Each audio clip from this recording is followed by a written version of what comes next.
Hello guys and welcome to How Logical. Today in this video we will look at how to turn off Facebook Messenger receipts. Now let's begin. Go to the Messenger app on your phone. Once you've opened Messenger, on the top left corner, click on the three lines.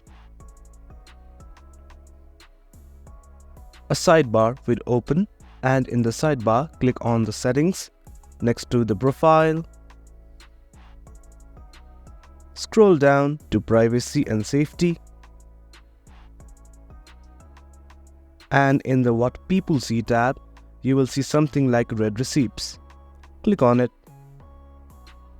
And you will be shown something called Show Read Receipts.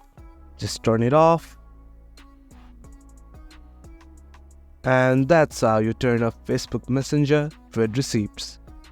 If you liked this video, do remember to hit like, share and subscribe. Thank you.